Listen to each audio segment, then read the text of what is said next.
There are certain actors whose faces don't just belong to movies, they belong to eras. You see them and you remember where you were. You remember the theater seat, the VHS tape, the cable rerun playing late at night. And in the case of Bill Paxton, you remember the energy, the urgency, the humanity. He was the guy in the middle of the chaos, sweating, reacting, believing every second of it, and somehow he made you believe it too. Paxton never fit neatly into one category. He wasn't just a leading man, he wasn't just a character actor. He existed somewhere in between, occupying that rare space where audiences trusted him. When he appeared on screen, the world of the film felt more grounded, more immediate. He didn't float above the story, he lived inside it. Born in Texas in 1955, Paxton grew up during a period when Hollywood was shifting. The old studio system was fading, and a new generation of filmmakers was emerging. He arrived in Los Angeles young, hungry, and fascinated by cinema itself. Before audiences knew his face, he was learning the mechanics of filmmaking from the inside.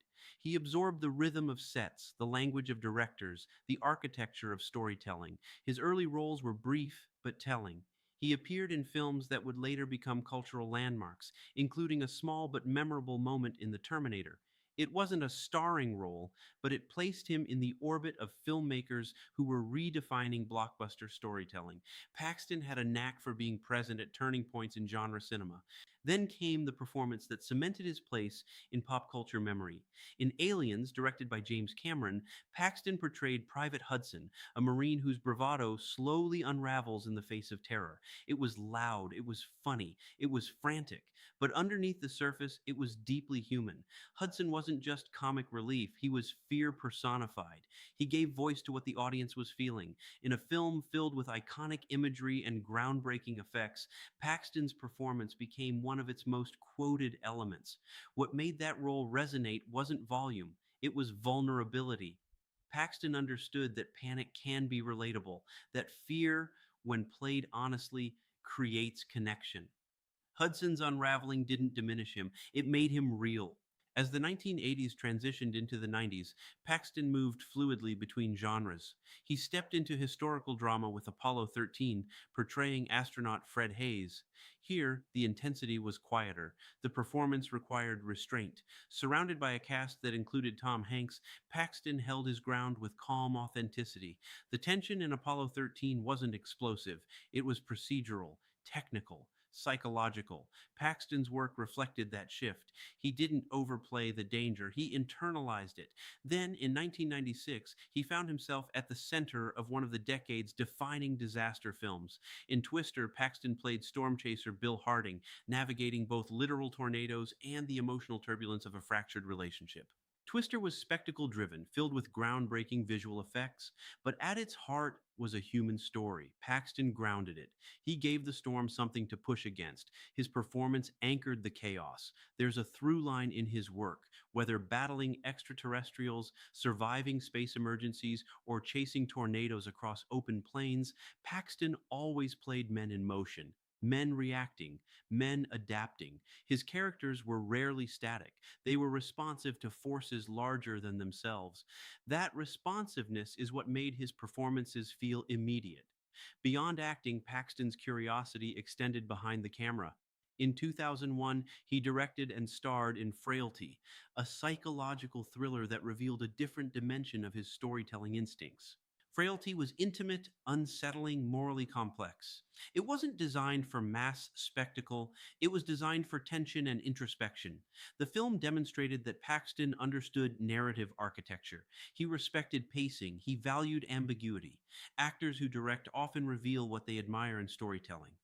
In Frailty, Paxton revealed an interest in moral uncertainty, in characters wrestling with belief and doubt. It was a quieter film, but it deepened the understanding of him as an artist. Throughout the 2000s, he continued to work steadily, appearing in film and television with consistency. He never disappeared, he evolved. In an industry known for volatility, longevity itself becomes a testament to adaptability. Paxton didn't chase trends, he fit into them organically. When he passed away in 2017 at the age of 61, the reaction was immediate and heartfelt. Tributes flowed not just from fans, but from collaborators. Directors, actors, crew members spoke about his enthusiasm, his professionalism, his kindness on set. In an industry often characterized by ego, those words matter. What emerges when you step back from the filmography is a portrait of reliability. Bill Paxton was reliable in the best sense of the word. He delivered, he committed, he believed in the stakes of every scene, no matter the scale. There is also something uniquely American about his screen presence. He embodied a kind of earnest determination, not invincibility, not swagger without consequence, but effort. His characters tried, they struggled. They pushed forward even when overwhelmed. That energy resonated across decades. It is worth noting that Paxton holds a curious piece of cinematic trivia. He appeared in films within the Terminator, Alien, and Predator franchises, three pillars of modern science fiction. It's the kind of detail fans love, but it also reflects his consistent presence at genre defining moments. He was there when special effects transformed storytelling. He was there when practical effects collided with digital innovation. He adapted as cinema evolved. Remembering Bill Paxton means remembering the texture of 1980s and 1990s blockbuster filmmaking. It means remembering theaters packed for summer releases. It means remembering a time when disaster films were communal events and science fiction expanded in ambition. But beyond nostalgia, his work holds up because it was rooted in sincerity. There was no wink, no detachment. Even when delivering lines that became iconic, Paxton played them straight. That sincerity allowed audiences to project themselves into the story. In documentary reflection, legacy is often framed through awards and accolades. Paxton's legacy feels different. It lives in rewatchability, in the way Alien still plays to new generations, in the way Twister resurfaces during storm season, in the way Apollo 13 remains a study in resilience under pressure. His performances are woven into the fabric of those experiences. He was not always the headline name on the poster, but he was often the pulse of the scene. There is a quiet artistry in that. The entertainment industry frequently celebrates transformation and spectacle. Bill Paxton excelled at presence, at being fully there. He didn't overshadow stories, he energized them, he made chaos feel human. As years pass, film history often distills into highlight reels, iconic moments, quotable lines, yet the deeper memory of Paxton is cumulative. It's the accumulation of effort across roles, across decades. It's the consistency of tone, the trust he built with audiences.